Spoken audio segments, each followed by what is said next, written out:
let's see an example that looks like an endgame, but it's not, just to make things even more interesting, to increase the intrigue. So this game, we're going to skip ahead. This is a classic game played between Alexander Olokin and Elaskasis.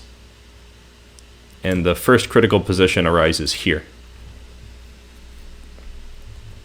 So first survey. I know I'm kind of begging the question here, but does this look like an endgame? What do you guys think? And if it does, what makes it look like an endgame to you?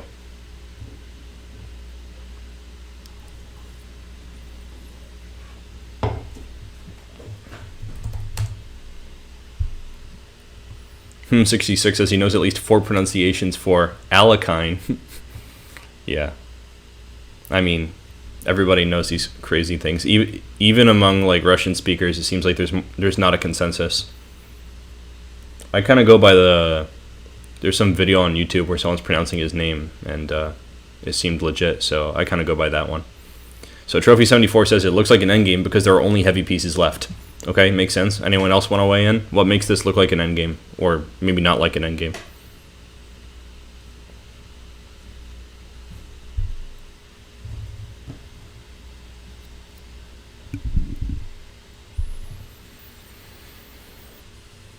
I would say that the minimal amount of material on the board certainly is enough to convince most people that this is an endgame. And I would say it's an endgame. You would call it a heavy piece endgame, right? But this kind of endgame is probably the least endgamey among all the moves. I mean, all the positions that we could just call an endgame. All right, so got some quotes here.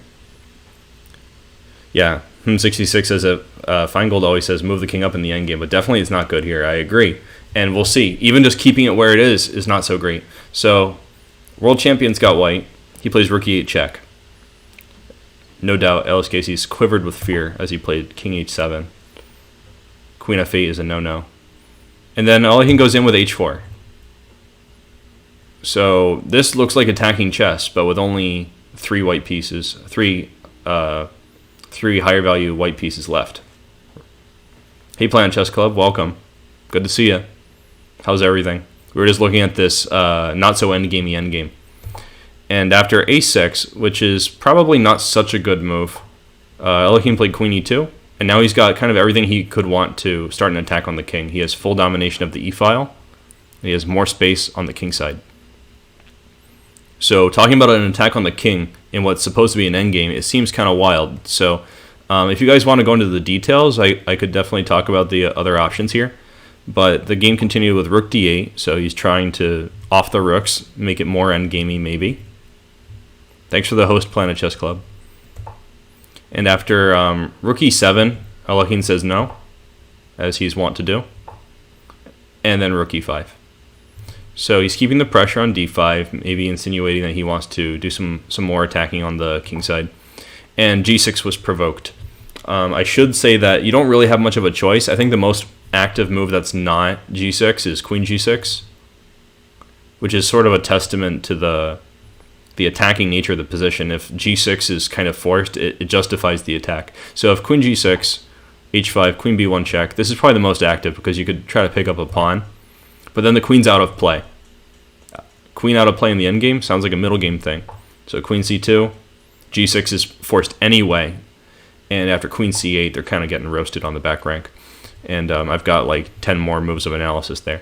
But my point is, there's an attack going on here. So h5, and he played queen f6 here, queen e3.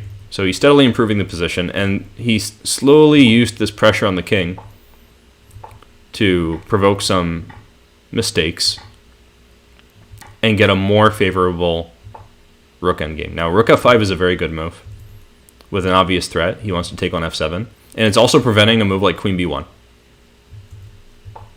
So they played rook b5, but this is just a blunder. And after this, there's a textbook liquidation. And this is just a winning endgame for white. Now, it's not super easy, but the passed f-pawn really makes it endurable. And they had to play king g8 to avoid losing the a-pawn directly. If they played king g6, we're going to play rook b6. And even though their king gets a couple moves, it's not really so useful after like king g2 here. Thanks for the cheer, Planet Chess Club.